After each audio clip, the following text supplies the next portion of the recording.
जय महाकाल, जय महाकाली आदि शक्ति उदय उदय सर्वमंगल मांगल्ये शिवे सर्वार्थ साधिके शरण्ये त्र्यंबके गौरी नारायणी नमस्तुते। बोलो हर हर हर हर शिव शिव शंभो।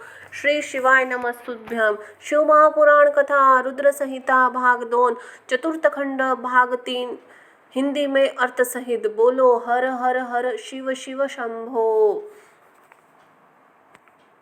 देवताओं स्कंद का शिव पार्वती के पास लाया जाना, उस लाड प्यार देवांग के मांगने पर शिव का उन्हें तारक वध के लिए स्वामी कार्तिक को देना, कुमार की अध्यक्षता में देवसेना का प्रस्थान, महासागर संगम पर तारकासुर आने और दोनों सेनाओं में मुठभेड़, वीरभद्र का तारका के साथ घोर पुनः संग्राम, पुनः श्रीहरि और तारक में भयानक युद्ध।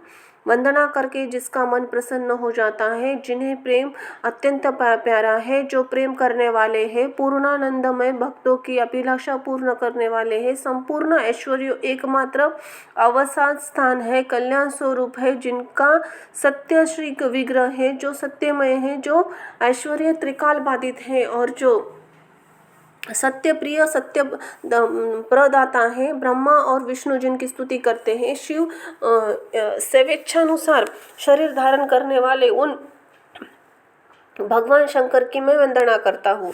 से नारद जी ने पूछा, देवताओं के मंगल करने में देव परमात्मा शिव तो सर्वसमर्थ है। आत्माराम होकर भी उन्होंने जिस पुत्र को उत्पत्ति के लिए पार्वती के साथ विवाह किया था, उसके वह पुत्र किस प्रकार उत्पन्न होगा, वह तारकासुर का वध कैसे होगा। ब्राह्मण कृपा करके ये सारा वृत्तांत पूर्णपणे रूप से वर्णन कीजिए। उस उत्तर में ब्रह्मा जी ने कथन प्रसंगानुसार कुमार के गंगा से उत्पन्न होने तथा कृतिका आदि 6 स्त्रियों द्वारा उनके पाले जाने से उन 6 सृष्टि के लिए उनके 6 मुख धारण करने, कृतिकाओं के द्वार पाले जाने का उनका कारण कार्तिकीय नाम होने की बात कही। तदनंतर उनके शंकर और गिरिजा जी सेवा में लाए जाए की कथा सुनाई। फिर ब्रह्मा जी ने कहा, भगवान शंकर ने कुमार को गोद में बैठाकर अत्यंत स्नेह किया। देवताओं ने उन्हें नाना प्रकार के पदार्थ विद्याएं दी, शक्ति अस्त्र शस्त्र आदि प्रदान किए। पार्वती के हृदय में प्रेम समाता नहीं था। उन्हें हर्षपूर्वक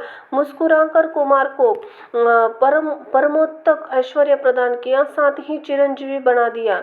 लक्ष्मी दिव्य समस्त तथा एक विशाल एवं मनोहर हार अर्पित किया। सावित्री ने प्रसन्न होकर सारी विद्याएं सिद्ध विद्याएं प्रदान की। मुनिश्रेष्ठ इस प्रकार वहाँ महोत्सव मनाया गया। सभी के मन प्रसन्न थे। विशिष्ट शिव और पार्वती आनंद का पार नहीं था। इसी बीच देवताओं के भगवान शंकर जी ने कहा, प्रभु, यह तारकासुर कुमार के हाथों ही मारा जाने वाला है, इसलिए यह पार्वती परिणय तथा कुमार उत्पत्ति आदि उत्तम चरित्र घटित हुआ है। अंत ही हम लोगों को सुखार्थ हो उनका काम तमाम करने के हेतु कुमार को आज्ञा दीजिए। हम लोगों को आज अस्त्र शस्त्रों से सुसज्जित होकर तारक को मारने के लिए रण यात्रा करेंगे। ब्रह्मा जी कहते हैं, मुने यह सुनकर भगवान शंकर का हृदय दया यद्र हो गया। उन्होंने उनकी प्रार्थना स्वीकार करके उसी समय तारका का वध करने के लिए अपने पुत्र कुमार को देवता को सौंप दिया। फिर शिव जी की आज्ञा मिल जाने पर ब्रह्मा विष्णु सभी देवता एकत्र होकर गुहों के आगे तुरंत ही पर्वत से चल दिए। उस समय श्री हरि आदि देवताओं के मन में पूर्ण विश्वास था कि वे अवश्य वध कर डालेंगे। वे भगवान शंकर के तेज से प्रभावित हो कुमार के सेनापत में तारका का संहार करने के लिए रण क्षेत्र में आए। उधर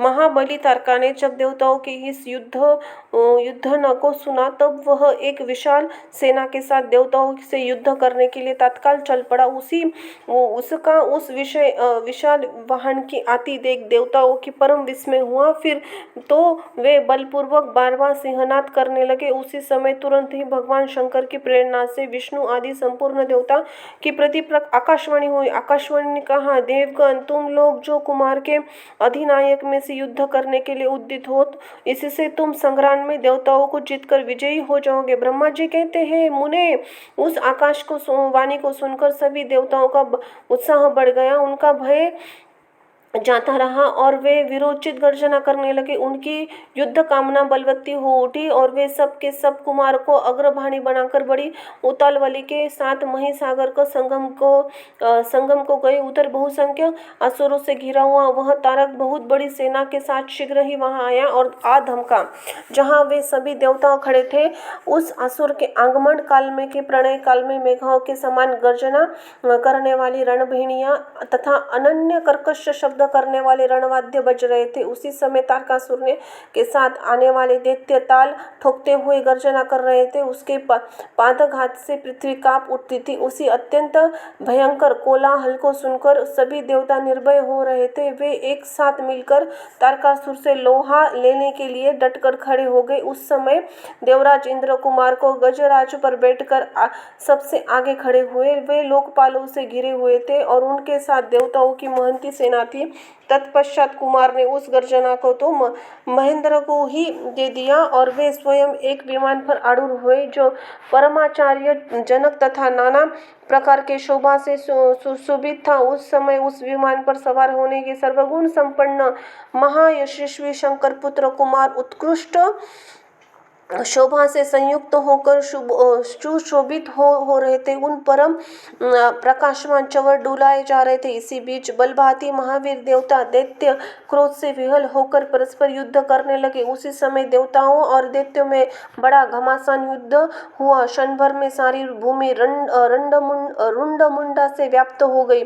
तब महाबली तारकासुर बड़ी भारी सेना के देवताओं के साथ युद्ध करने के लिए वेगपूर्वक आगे बढ़ा। उन रणधुमर्द तारका को युद्ध के काम से आगे बढ़ते देखकर इंद्र का आदि देवता तुरंत ही उसके सामने आए। फिर दोनों सेनाओं में महान कोलाहल होने लगा। तत्पश्चात देवों तथा असुरों का विनाश करने वाले ऐसा द्वंद्व युद्ध आरंभ हुआ जिसके देखकर वीर लोग हर्षफुल्ल हो गए और कार्य में मन में भय समा गया। इसी समय वीरभद्र कुपित होकर महाबली प्रथम गणों के साथ वीराभिमानी तारका के समीप आ पहुंचे। वे बलवान गणनायक भगवान शिव के कोप से उत्पन्न हुए थे। अत्यंत समस्त देवताओं को पीछे करे हुए युद्ध के अभिलाषा तरके सम्मुख डटे रहे। उस समय प्रथम गणों तथा असुरों के परम उल्लास था। अंत ही वे महासमरस में परस्पर गुत्थ होने जूझने लगे। तदनंतर वीरभद्र तारका का भयानक युद्ध हुआ। इसी बीच असुरों की सेना रण से विमुख हो चली। इस प्रकार अपनी सेनाओं को तितर बितर हुई देख उसका नायक तारकासुर क्रोध से भर गया और 10,000 भुजाएं धारण करके सिंह सवार होकर देवताओं को मार डालने के लिए वेग पूर्वक उनकी ओर झपटा। वह युद्ध मोहा होने पर देवों तथा प्रथम गणों को मार मार कर गिरने लगा। तब प्रथम गणों के नेता महाबली वीरभद्र उस कर्म को देखकर उसका वध करने के लिए अत्यंत कुपित हो उठे। फिर तो उन्होंने भगवान शंकर के चरण कमल का ध्यान करके एक श्रेष्ठ त्रिशूल हाथ में लिया जिसका तेज से सारी और दिशाएं और आकाश प्रकाशित हो उठे। इसी अवसर पर महान कौतुक प्रदर्शित करने वाले स्वामी कार्तिकेय ने तुरंत ही वीर बाहु द्वारा कलाकार उस युद्ध को रोक दिया। तब स्वामी की आज्ञा से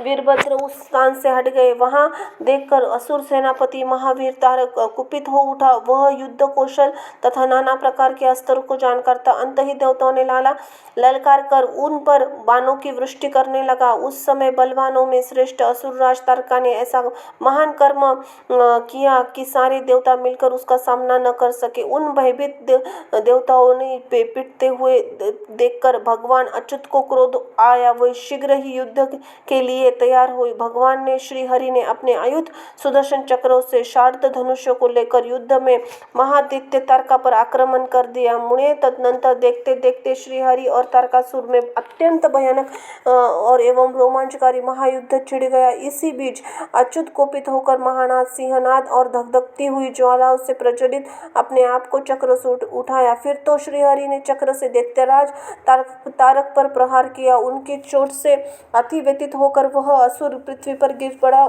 परंतु वह असुर नायक तारक अत्यंत बलवान था। अंत ही तुरंत ही उठकर उस दैत्यराज ने अपनी शक्ति से चक्र से टुकड़े टुकड़े कर दिए। मुने भगवान विष्णु तारकासुर दोनों बलवान थे, दोनों में अगाध बल था। अंत ही युद्ध में वे परस्पर जूझने लगे। बोलो हर हर हर हर हर शिव शिव शिव शंभो, जय जय हो शिव शंभो।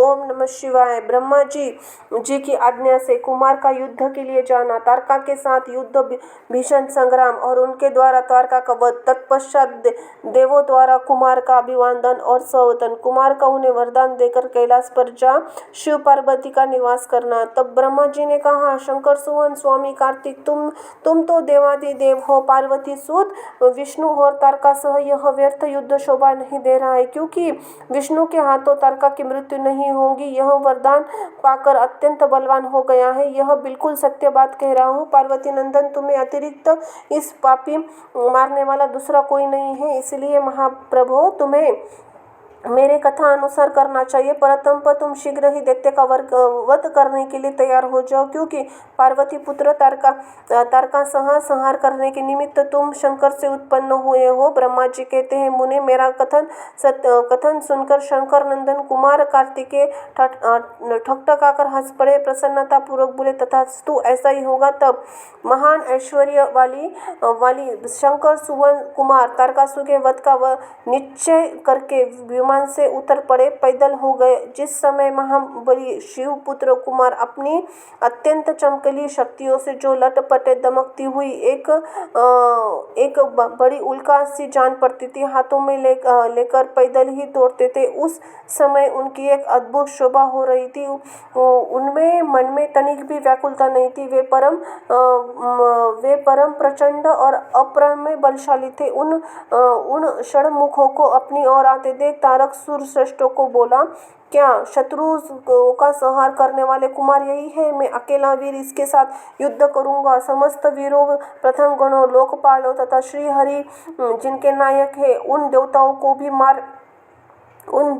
को भी मार डालूंगा। तदनंतर देवताओं के दुर्वचन कहकर वह असुर तारक भीषण युद्ध करने लगा। उस समय बड़ा विकट संग्राम हुआ। तब वीर शत्रु ने संहार करने वाले कुमार शिव जी के चरण कमलों का स्मरण करके तारका का वध करने का विचार किया। फिर तो महातेजस्वी महाबली कुमार रोष आवेश में आकर गर्जना करके और नगा और बहुत ही बलशाली सेना के साथ युद्ध करने डटकर खड़े हो गए। उस समय समस्त देवताओं ने जय जयकार शब्द किया। देवीर्षियों ने इष्टवाणी की उनकी स्तुति की। तब तारक कुमार का संग्राम प्रारंभ हुआ, जो अत्यंत दुस्सह, महान, भयंकर, संपूर्ण प्राणियों को भयभीत करने वाला था। कुमार तारक दोनों भी ही शक्ति युद्ध में परम प्रवीण थे। अंत ही रोष आवेश में वे परस्पर एक दूसरे पर प्रहार करने लगे। परम पराक्रमी वे दोनों नाना प्रकार के पैतरे बदलते हुए गर्जना कर रहे थे, अनेक प्रकार के दांव पेच से एक दूसरे पर आघात कर रहे थे। उस समय देवता, गंधर्व, किन्नर सभी चुपचाप होकर खड़े होकर एक दूसरे से दृश्य देखते थे। उन्हें परम विस्मय हुआ। यहाँ तक भी वायु का चलना बंद हो गया, सूर्य की प्रभा फीकी पड़ गई, पर्वत एवं वन कानों सहित सारी पृथ्वी कांप उठी। इस अवसर पर हिमालय आदि पर्वत सेनाभिभूत होकर कुमार की रक्षा के लिए वहां आए।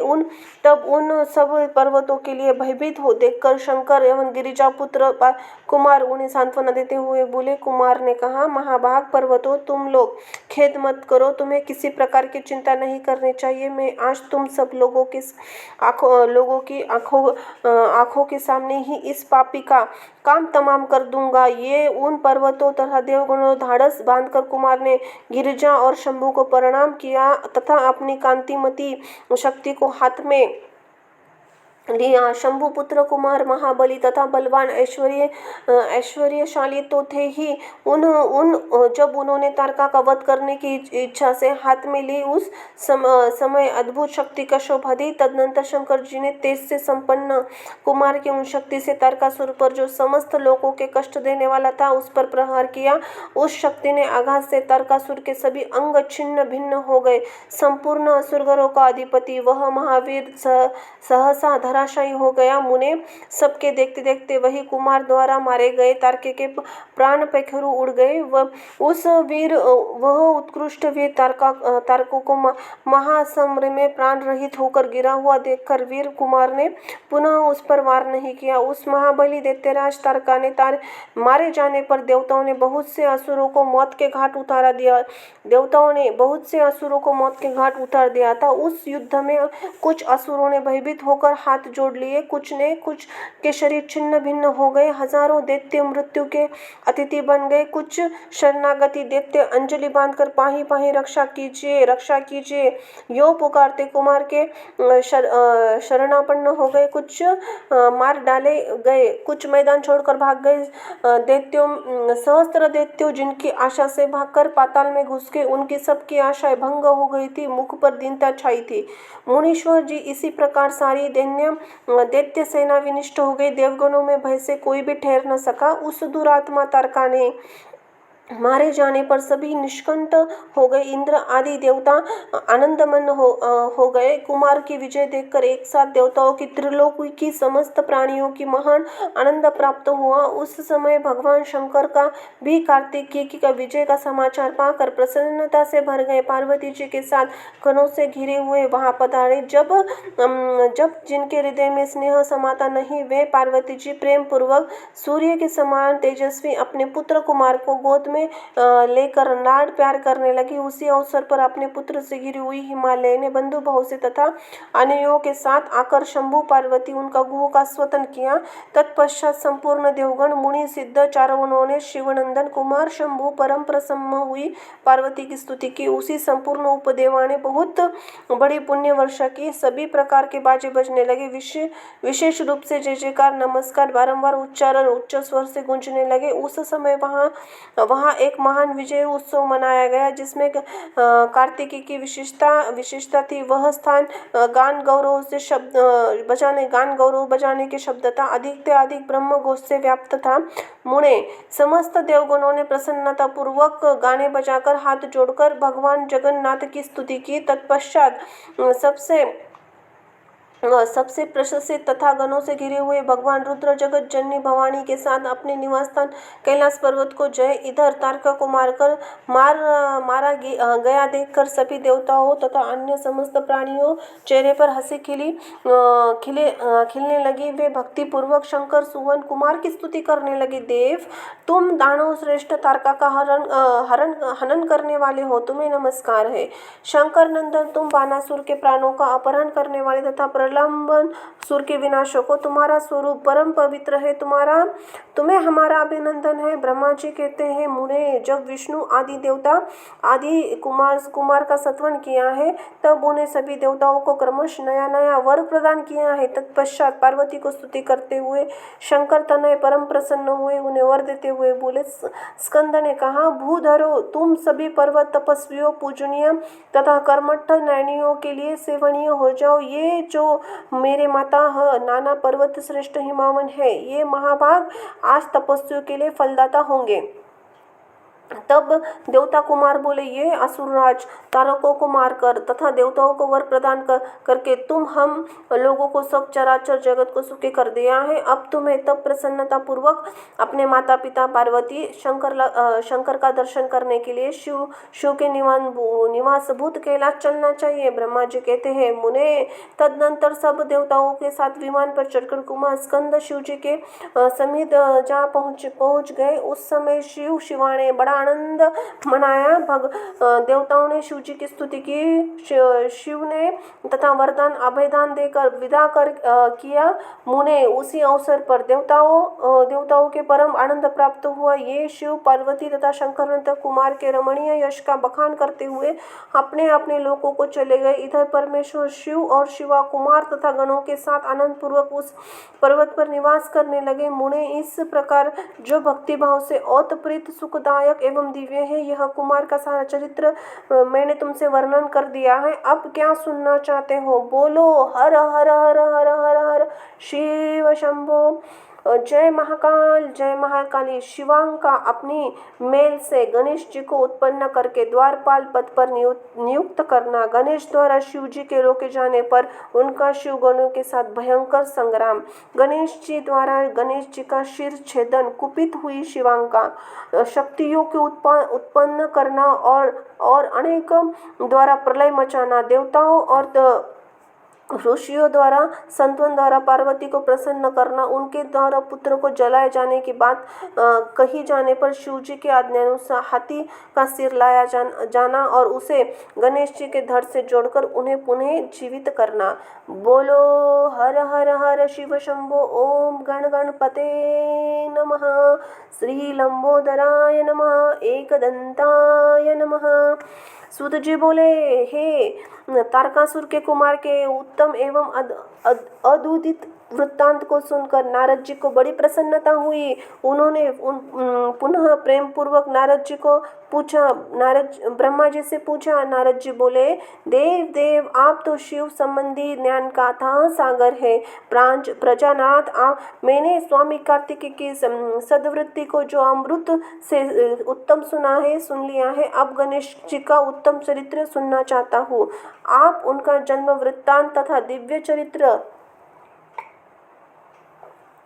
जो संपूर्ण मंगल लोकों के लिए भी मंगल स्वरूप है वर्णन कीजिए। सूची कहते हैं, महामुनि तारका का नारद का ऐसा वचन सुनकर ब्रह्मा जी मन हर्ष से गदगद हो गए। वे शिव जी का स्मरण करके बोले। ब्रह्मा जी कहते हैं, नारद पहले तो मैंने विधि पूर्वक गणेश जी की उत्पत्ति का वर्णन किया था कि शनि की दृष्टि पड़ने से गणेश जी का मस्तक कट गया था। तब उस पर हाथी का मुख लगाया गया था। वह कल्पांतरांग की कथा है, अंत ही श्वेत कल्प में घटित हुई है। गणेश जी का जन्म की कथा वर्णन करता हूँ, जिसमें कृपालु शंकर ने उनका मस्तक काट दिया था। मुझे इस विषय में संदेह नहीं करना चाहिए, क्योंकि भगवान शुभ कल्याणकारी सृष्टिकर्ता सबके स्वामी है। वे सगुण निर्गुण है। उनकी लीला से सारे विश्व की सृष्टि तथा रक्षा विनाश होता है। मुने श्रेष्ठ, आप में प्रस्तुत विषयों को आदर पूर्वक श्रवण करो। एक समय पार्वती जी की जया विजया नामावली सखियां उनके पास आकर विचार करने लगी कि सखी सभी गण रुद्र के हैं। नंदी भृंगी आदि जो हमारे हैं वे भी शिव की आज्ञा में तत्पर रहते हैं। जो असंख्य प्रथम गण है, हाँ उनमें भी हमारा कोई नहीं है। वे शिव आज्ञा पारायण होकर द्वार पर खड़े रहते हैं। यद्यपि वे सभी हमारे हैं, तथापि उनसे हमारा मन नहीं लगता। अंत ही पाप रहते आपको भी हमारे लिए एक गण की रचना करनी चाहिए। ब्रह्मा जी कहते हैं, मुने जब सखियों ने पार्वती जी से ऐसा सुंदर वचन कहा, तब उन्होंने ऐसे हितकारी माना जैसे वैसा ही करने का विचार किया। तदनंतर किसी समय पार्वती जी स्नान कर रही थी, तब सदाशिव नंदी को डरा धमका कर घर के भीतर चले आए। शंकर जी को आते देखकर स्नान करती हुई जगत जननी पार्वती उठकर खड़ी हुई। उसी समय उनको बड़ी लज्जा आई। वे आश्चर्यचकित हो गई। उसी अवसर पर सखी ने वचनों को हितकारक तथा सुखप्रद माना। उस समय ऐसी घटना घटित होने पर परम माया परमेश्वरी शिव पत्नी पार्वती मन में ऐसा विचार किया कि मेरा कोई ऐसा एक सेवक होना चाहिए जो परम शुभ कार्य कुशल और मेरी आज्ञा में तत्पर रहने वाला, उनसे तनिक भी विचलित भी नहीं होने वाला। यो विचार कर पार्वती देवी ने अपने शरीर के मेल से एक ऐसे चेतन पुरुष का निर्माण किया जो संपूर्ण शुभ लक्षणों से युक्त था। उसके सभी अंग सुंदर एवं दोष रहित थे। उनका वह विशाल परम शोभायाम था, महान बल पराक्रमी संपन्न था। देवी ने अनेक प्रकार के वस्त्र नाना प्रकार के आभूषण बहुत सा आशीर्वाद देकर कहा, तुम मेरे पुत्र हो, मेरे अपने ही हो। तुम्हारे समान प्यारा मेरा यहाँ कोई नहीं है। पार्वती ने ऐसा कहकर वह पुरुष उन्हें नमस्कार करके बोला। गणेश ने कहा, माँ, आज से मैं आपको कौन सा कार्य आ पड़ा है, मैं आपके कथा अनुसार उसे पूर्ण करूँगा। गणेश जी के यह पूछने पर पार्वती जी ने अपने पुत्र को उत्तर देते हुए बोली। शिवा ने कहा, तात, तुम मेरे पुत्र हो, मेरे अपने हो, अंत ही तुम मेरी बात सुनो। आज तुम मेरे द्वारपाल हो जाओ। सतपुत्र आज्ञा के बिना कोई भी हठपूर्वक मेरे महल के भीतर प्रवेश न कर पाए, चाहे वह कहीं से भी आया हो, कहीं का भी हो, बेटा हो। यह मैंने तुमसे बिल्कुल सत्य बात कही है। ब्रह्मा जी कहते हैं, मुने, यह कहकर पार्वती ने गणेश जी के हाथ में एक सुदृढ़ छड़ी दे दी। उस समय उनके सुंदर रूप को निहार कर पार्वती हर्षमग्न हो गई और उन्होंने परम प्रेम पूर्वक पुत्र का मुख चूमा और कृपाल वृष छाती से लगा लिया। फिर दंडकधारी गणराज ने अपने द्वार पर स्थापित कर दिया बेटा नारद। तदनंतर पार्वती नंदन महावीर गणेश पार्वती की हित कामना से हाथ में छड़ी लेकर गर्भ द्वार पर पहरा देने लगे। उधर शिवा अपने पुत्र गणेश जी को द्वार पर नियुक्त करके स्वयं सखियों के साथ स्नान करने लगी। मुनिश्रेष्ठ, इसी समय भगवान शिव, जो परम कौतुकी नाना प्रकार की लीलाएं रचने में निपुण है, द्वार पर आ पहुंचे। गणेश उन पार्वतीपति को पहचानते नहीं थे। अंत ही वो बोल उठे, देव, माता की आज्ञा से तुम अभी भीतर न जाओ, माता स्नान करने बैठी है। तुम कहाँ जाना चाहते हो? इस समय यहाँ से हट जाओ। यो कहकर गणेश जी ने उन्हें रोकने के लिए हाथ में छड़ी लेगी। उन्हें ऐसा करते देख शिव जी बोले, मूर्ख, तू किसे रोक रहा है? दुर्बुद्धे, क्या तुझे नहीं जानता? मैं शिव के अतिरिक्त तो कोई नहीं हूँ। फिर महेश गण उसे समझाकर हटाने के लिए वहां आए। गणेश जी से बोले, सुने, हम मुख्य शिवगण द्वारपाल है और सर्वव्यापी भगवान शंकर की आज्ञा से तुम्हें हटाने के लिए यहाँ आए हैं। तुम्हें भी गण समझाकर हम लोगों ने नहीं मारा है, अन्यथा तुम सबके मारे गए होते। अब कुशल इसी में है कि तुम स्वतः दूर हटो, अपनी व्यर्थ मृत्यु को क्यों बुला रहे हो? ब्रह्मा जी कहते हैं, मुने, यो कहे जाने पर भी गिरिजानंद गणेश निर्भय होकर बने रहे। उन्होंने शिवगणों की फटकार को दरवाजे पर नहीं छोड़ा। तब उन सभी शिवगणों ने शिव जी के पास जाकर सभी वृत्तांत को सुनाया। मुने, तो उनसे तुम सारी बात सुनकर संसार के गति स्वरूप अद्भुत लीला विहारी महेश्वर उन्होंने अपने गणों के डांट कर कहने लगे। महेश्वर ने कहा, गणों, यह कौन है जो इतना ही उच्चखल होने के शत्रु की भांति बक रहा है? इस नवीन द्वारपालों को दूर भगा दो। तुम लोग नपुंसक की तरह खड़े होकर उसका वृत्तांत मुझे क्यों सुना रहे हो? विचित्र लीला रचने वाले अपने स्वामी शंकर के योग कहने पर वह गण पुनः ही लौट आए। तदनंतर गणेश जी द्वारा पुनः रोके जाने पर शिवगणों ने गणों की आज्ञा दी, तुम पता लगाओ कि यह कौन है और क्यों ऐसा कर रहा है।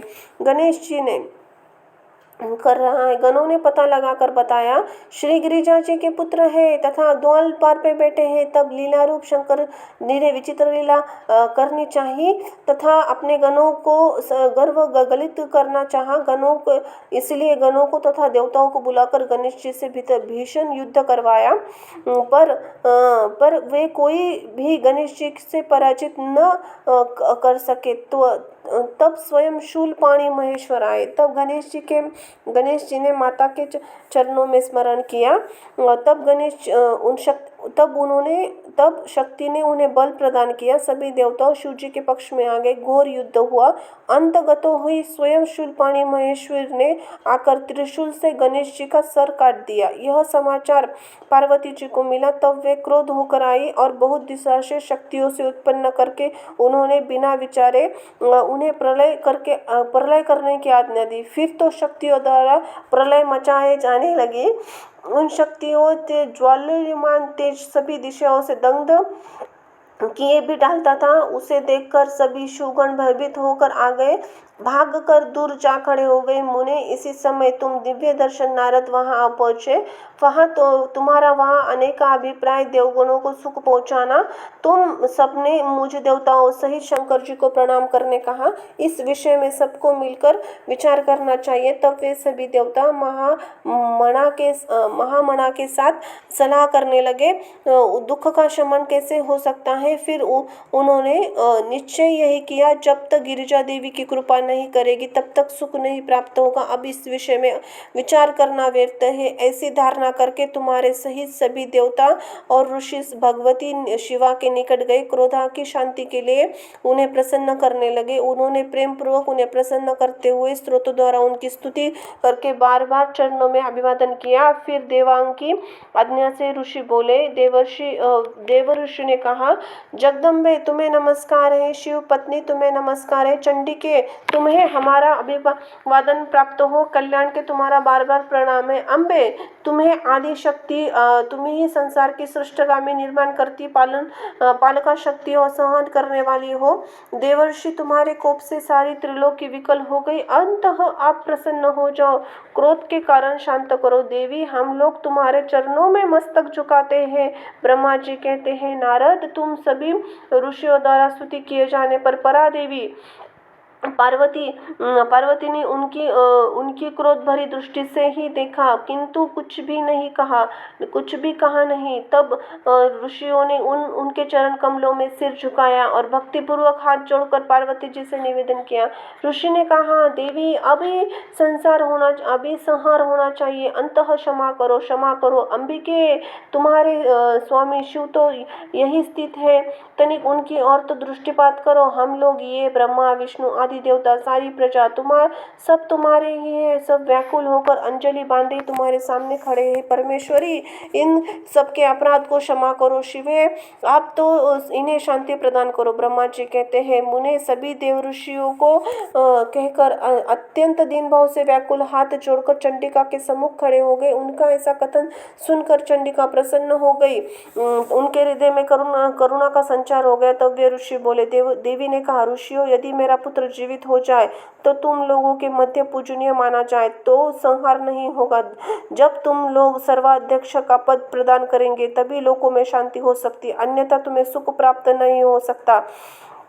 ब्रह्मा जी कहते हैं, मुने पार्वती के योग कहने पर तभी सभी ऋषियों ने देवताओं के पास जाकर सारा वृत्तांत सुनाया। उसे सुनकर इंद्र आदि देवताओं के चेहरे पर उदासी छा गई। शंकर जी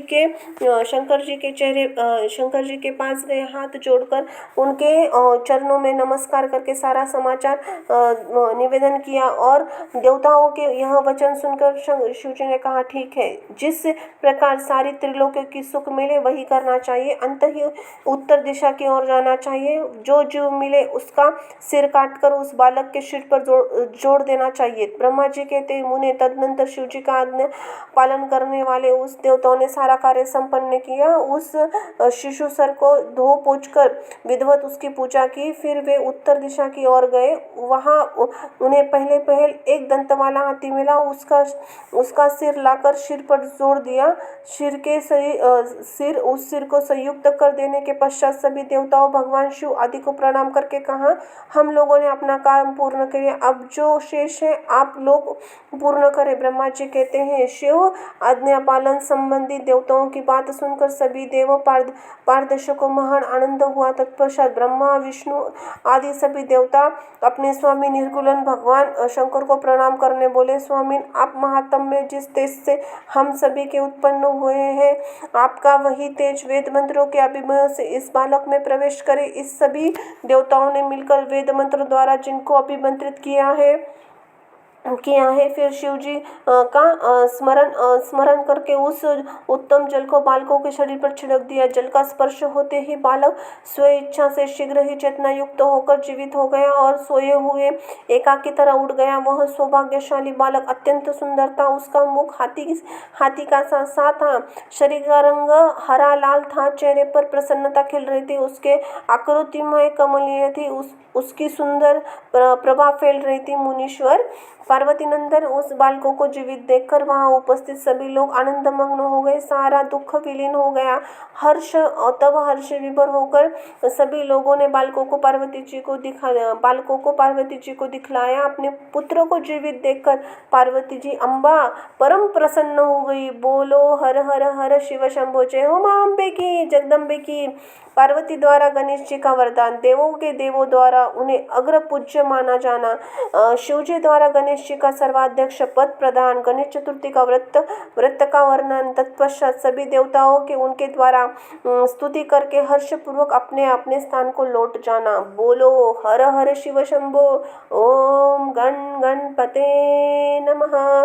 ब्रह्मा जी कहते हैं, मुने जब विकृत स्वरूप वाले गिरिजा पुत्र गणेश गजानन व्यग्रता ग्रहित होकर जीवित उठे, तब गणनायक देवताओं ने उनका अभिषेक किया।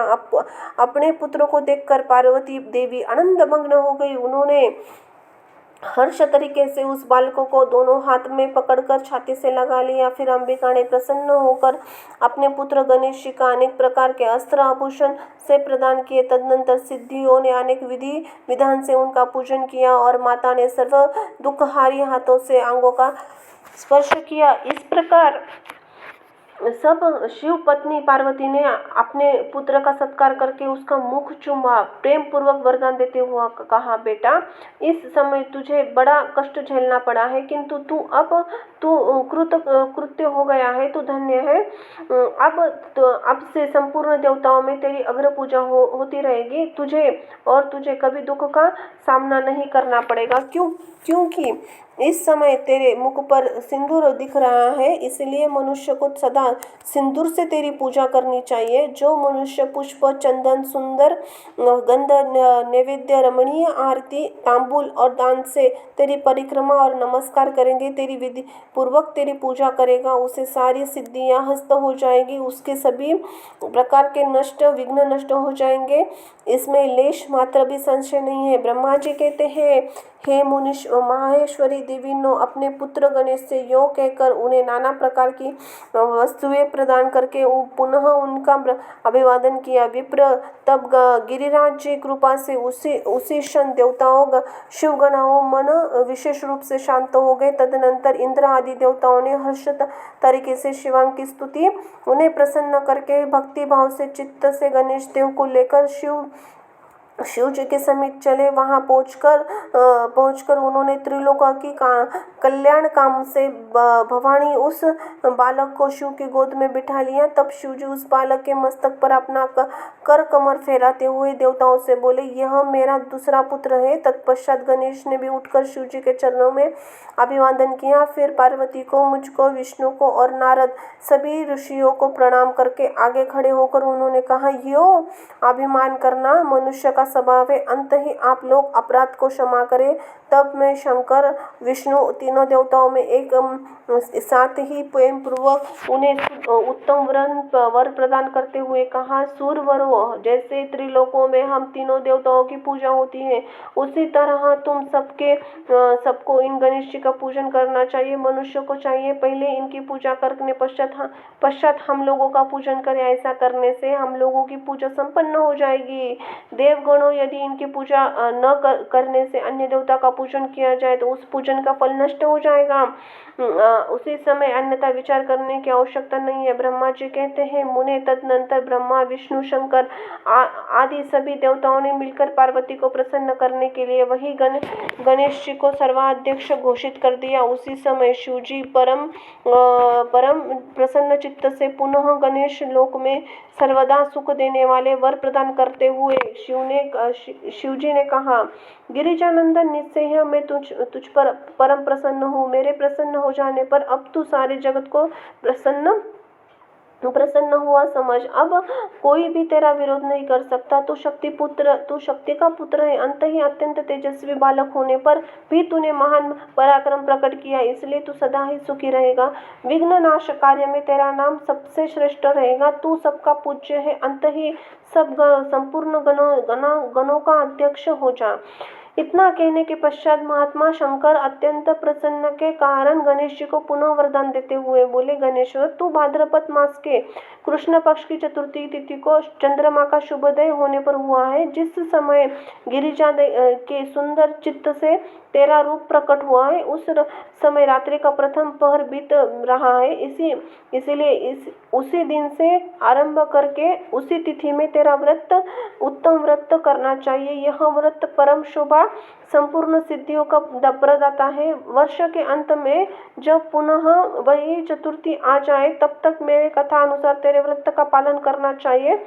जिन्हें संसार में अनेक प्रकार के अनुपम सुखों की कामना हो, उन्हें चतुर्थी के दिन भक्ति पूर्वक विधि सहित तेरा पूजन करना चाहिए। अब मार्गशीर्ष माघ से कृष्ण पक्ष की चतुर्थी आए, तब उसी दिन प्राप्तकाल स्नान करके व्रत करके ब्राह्मणों से निवेद्य करे, पूर्वोक्त विधि से उपवास करे, फिर धातु की, मूंग की, श्वेत की, मंदार की अथवा मिट्टी की मूर्ति बनाकर उसकी प्राण प्रतिष्ठा करे और भक्ति भाव से नाना प्रकार के दिव्य गंधों चंदनों से पुष्पों से तेरी पूजा, उसकी पूजा करे। पुनः रात्रि का प्रथम पहर बीत जाने पर स्नान करके दुर्वा से पूजन करना चाहिए। दुर्वा जड़ रहित 12 अंगुल लंबी 1-3 गांठों वाली होनी चाहिए। ऐसी 101 अथवा 21 दुर्वाएं उस स्थापित प्रतिमा के पूजन करे। तत्पश्चात धूप दीप अनेक प्रकार के नैवेद्य तांबूल अर्ध उत्तम पदार्थों द्वारा गणेश जी की पूजा करे। सतवन होने के आगे पश्चात करे। यो गणेश जी की पूजा करने के पश्चात बाल चंद्रिका का पूजन करे। तत्पश्चात हर्षपूर्वक ब्राह्मणों का पूजा करने के उन्हें मिष्टान्न भोजन कराए। उनके भोजन करने के लिए बाद में स्वयं नमक रहित मिष्टान्न का प्रसाद करे। फिर गणेश जी का स्मरण करके अभी सभी नियमों का विसर्जन कर दे। इस प्रकार करने से यह शुभ व्रत होता है। बेटा, यह व्रत करते करते जब हर्ष पूरा हो जाए तब व्रत की मनुष्य को चाहिए कि व्रत की पूर्ति के लिए व्रत का उद्यापन भी संपन्न करे। इसमें मेरी आज्ञा अनुसार 12 ब्राह्मणों का भोजन कराइए। व्रत की चाहिए यह कलश स्थापित करके उस पर तेरी मूर्ति को पूजा करे। तत्पश्चात वेदी अनुसार व्रतिका का निर्माण करे। उस पर अष्टदल कमल बनाए। कमल फिर उसी पर धन की कंजूसी छोड़कर हवन करे। पुनः मूर्ति के सामने 2 स्त्रियों 2 बालकों बिठाकर उनकी विधिवत पूजा करे और सादर भोजन कराए।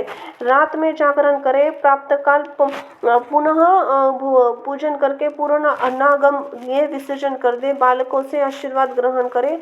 स्वास्तिक वाचन कराए। व्रत की पूर्ति के लिए पुष्पांजलि निवेदित करे। फिर नमस्कार करके नाना कार्यों की कल्पना करे। जो इस व्रत की पूर्ण करता है उसे अविष्ट फल की प्राप्ति होती है। गणेश, जो श्रद्धा सहित अपनी शक्ति के अनुसार नित्य तेरी पूजा करेगा, उसके सभी मनोरथ पूर्ण हो जाएंगे। मनुष्य को सिंदूर, चावल, चंदन, केतकी, पुष्प आदि उपचार द्वारा गणेश जी का पूजन करना चाहिए। जो लोग नाना प्रकार के उपचारों से विधि पूर्वक तेरी पूजा करेंगे, उनके विघ्नों के लिए सदा नाश हो जाएगा और उनकी कार्य सिद्धि होती रहेगी। सभी वर्णों के लोगों को, विशेषकर स्त्रियों को यह अवश्य पूजा करनी चाहिए। अभ्युदय की कामना करने वाले राजाओं के लिए यह व्रत अवश्य कर्तव्य है। व्रत मनुष्य जिस वस्तु की कामना करता है उसे निश्चय ही वह वस्तु प्राप्त हो जाती है। अंत ही किसी वस्तु की अभिलाषा हो तो उसे अवश्य तेरी सेवा करनी चाहिए।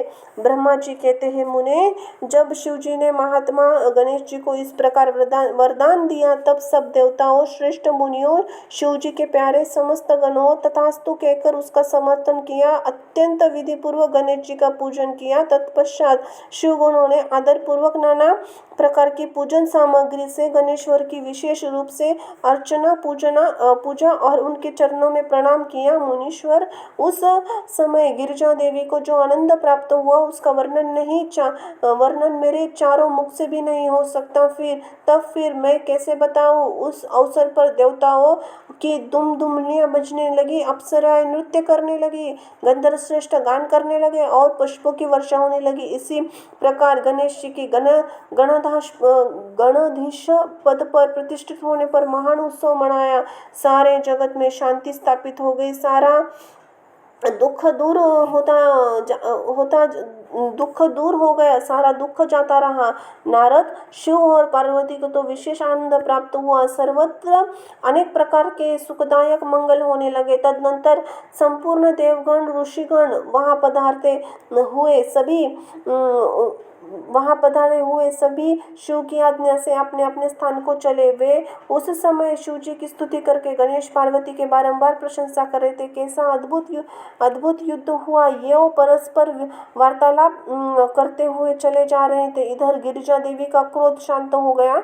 तब शिव जी, जो सत्वाराम होते हुए भी सदा भक्तों का कार्य सिद्ध करने के लिए उद्यत रहते हैं, गिरिजा के संकट निकट गए और लोका के हित कामने से पूर्वत नाना प्रकार के सुखदायक कार्य करने लगे। तब मैं ब्रह्मा और विष्णु दोनों भक्ति पूर्वक शिव शिवा की सेवा करके शिव की आज्ञा ले अपने अपने धाम को लौट गए। जो मनुष्य जितेंद्रिय होकर इस परम मंगलिक आख्यानों को श्रवण करता है, वह संपूर्ण मंगलों का भागी होकर मंगल भवन हो जाता है। इस श्रवण से पुत्रहीन को पुत्र की, निर्धनों को धन की और भाग्यहीनों को भार्या की, प्रजाधीनों को प्रजा की और रोगी को आरोग्य की और अभागकों को सौभाग्य की प्राप्ति होती है। जिस स्त्री का पुत्र और धन नष्ट हो गया है और पति प्रदेश चला गया, उसे उस पति मिल जाता है। शोक सागर में डूब रहा है, इसके श्रवण से निसंदेह शोक रहित हो जाता है। यह गणेश चरित्र संबंधी ग्रंथ जिस घर में सदा वर्तमान रहता है वह मंगल संपन्न होता है और इसमें तनिक भी संशय की गुंजाइश नहीं है। जो यात्रा अवसर पर और अथवा किसी पुण्य पर्व पर इसे मन लगाकर सुनता है, श्री गणेश जी की विशेष रूप से संपूर्ण अभिष्ट कृपा से संपूर्ण अभिष्ट फल की प्राप्ति कर लेता है। बोलो श्री गणपते नमो नमः। हर हर शिव शंभो।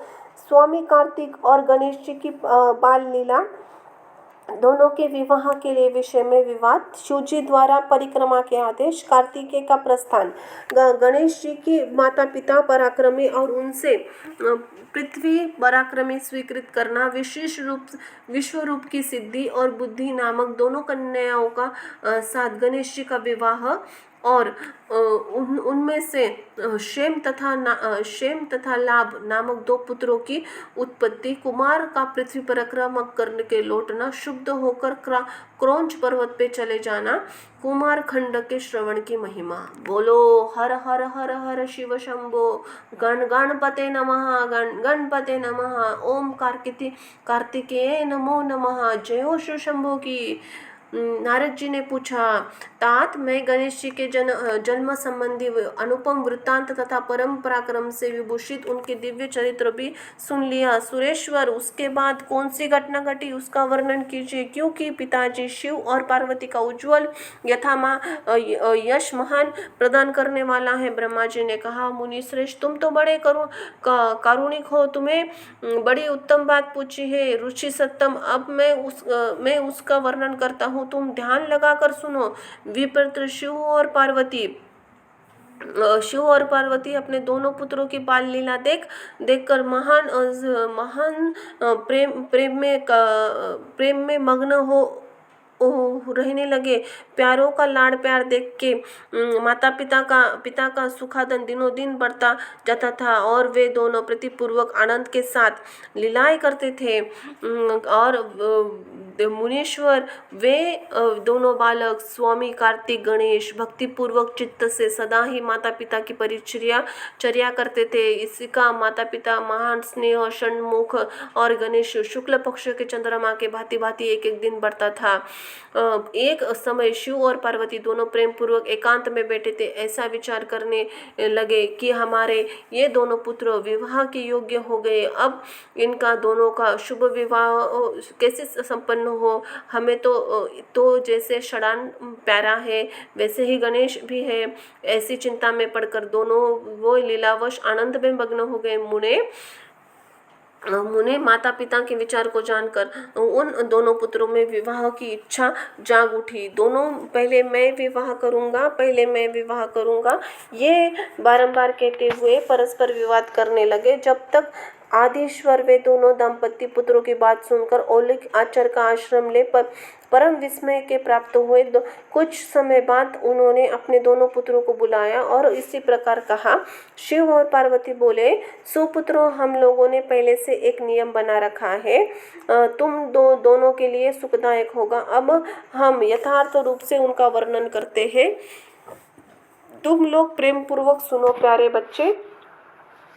प्यारे बच्चों, हम तो तुम दोनों को पुत्र समान प्यारे हो, किसी पर भी विशेष प्रेम हो ऐसी बात नहीं है। अंत ही हमने तुम लोगों के विवाह के विषय में एक ऐसी शर्त बनाई है जो दोनों के लिए कल्याणकारी है। वह शर्त यह है कि जो सारी पृथ्वी की परिक्रमा करके पहले लौट आएगा उसका शुभ विवाह पहले किया जाएगा।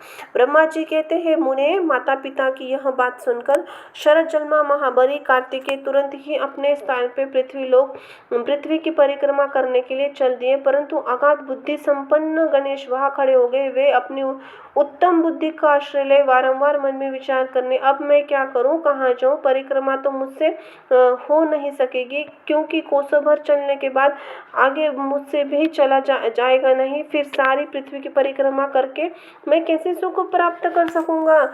ऐसा विचार करके गणेश जी ने जो कुछ किया उसे सुनो। उन्होंने अपने घर लौटकर विधि पूर्वक स्नान किया। माता पिता से इस प्रकार कहा। गणेश जी बोले, पिता और माता जी, मैंने आप लोगों की पूजा करने के लिए यहाँ 2 आसन स्थापित किए हैं। आप इस पर विराजिए, यह मेरा मनोरथ पूर्ण कीजिए। ब्रह्मा जी कहते हैं, मुने, गणेश जी की यह बात सुनकर पार्वती और परमेश्वर उनकी पूजा ग्रहण करने के लिए उस आसन पर विराजमान हो गए। तब गणेश जी ने विधि पूर्वक उनकी पूजा और बारंबार प्रणाम करते हुए 7 बार प्रदक्षिणा की।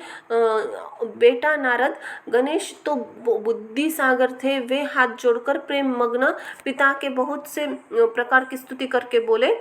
गणेश जी ने कहा, माता जी तथा हे पिताजी, आप लोग मेरी उत्तम बात सुनिए और शीघ्र ही मेरा शुभ विवाह कर दीजिए। ब्रह्मा जी कहते हैं, मुने महात्मा, गणेश जी का ऐसा वचन सुनकर वे दोनों माता पिता महाबुद्धिमान गणेश जी से बोले। शिवा ने कहा, बेटा तू पहले कानों सहित इस सारी पृथ्वी की परिक्रमा करके तो कुमार तो गया हुआ है, तू भी जा और उसके पहले लौट आ, तब तेरा विवाह कर दिया जाएगा।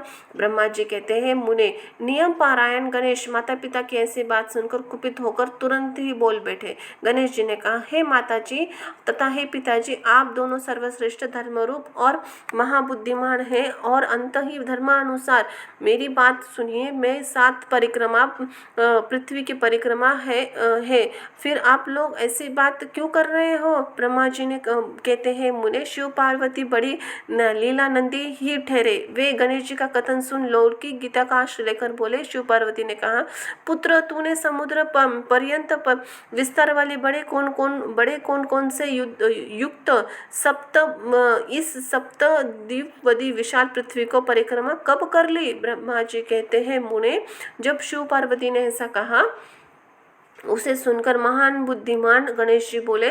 गणेश जी ने कहा, माता जी और एवं पिताजी, मैंने अपनी बुद्धि से आप दोनों शिव पार्वती की पूजा करके इस प्रदक्षिणा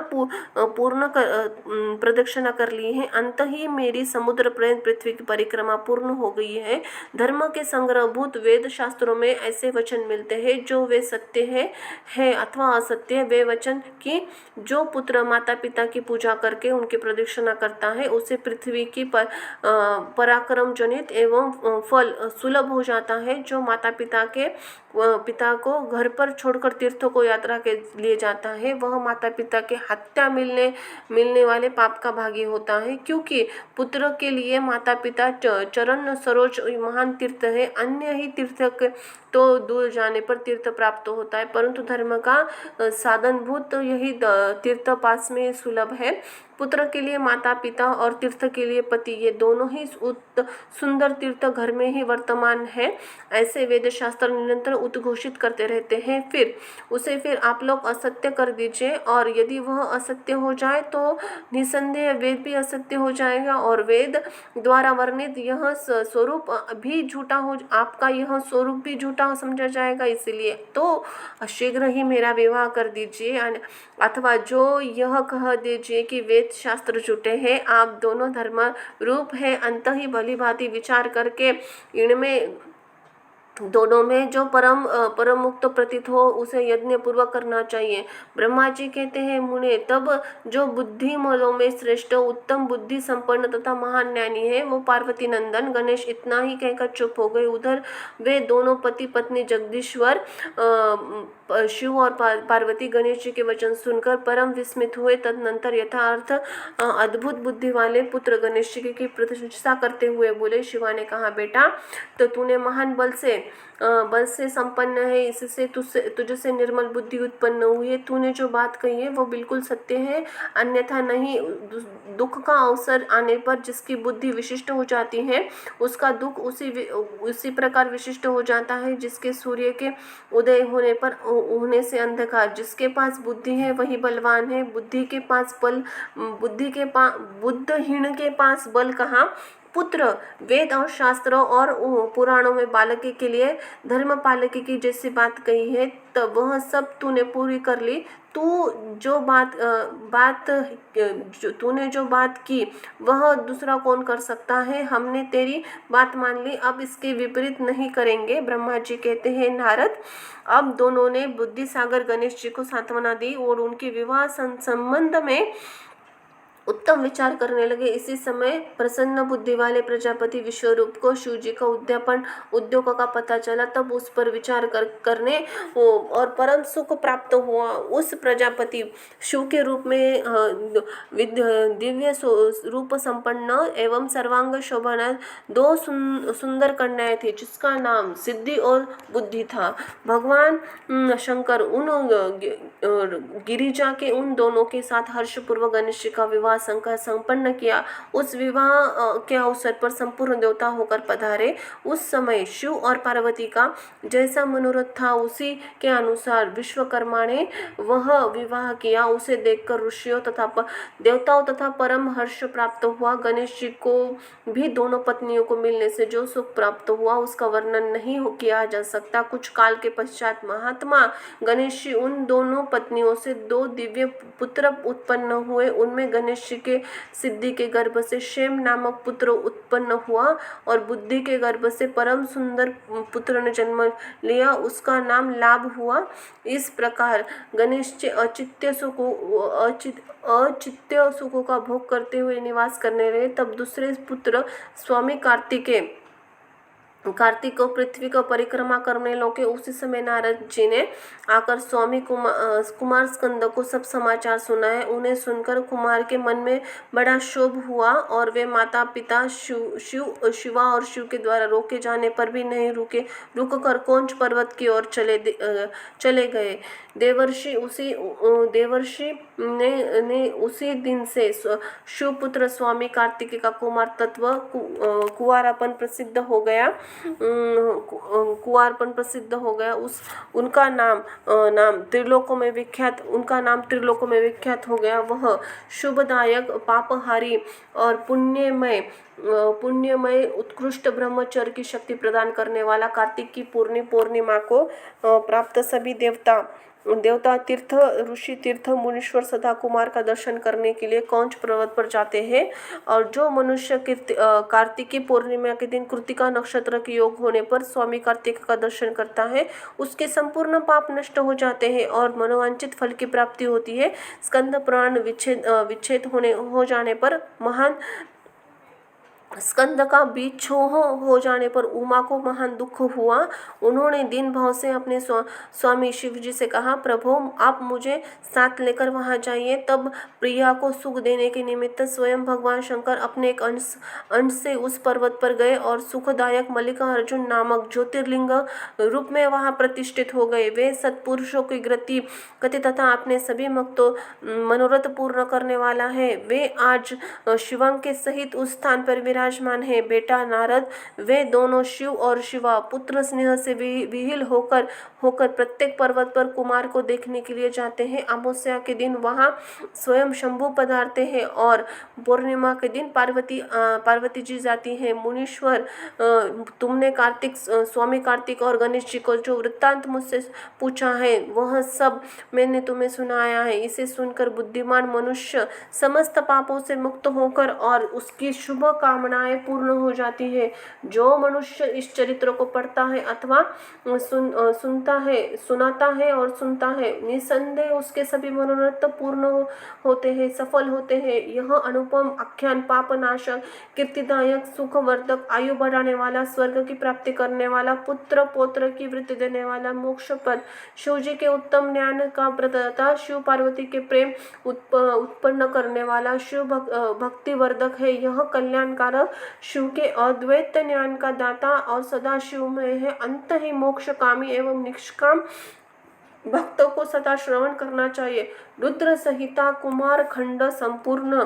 बोलो हर हर हर हर शिव शिव शिव शंभो। जय महाकाल, जय महाकाली। आदि शक्ति उदय उदय। धन्यवाद।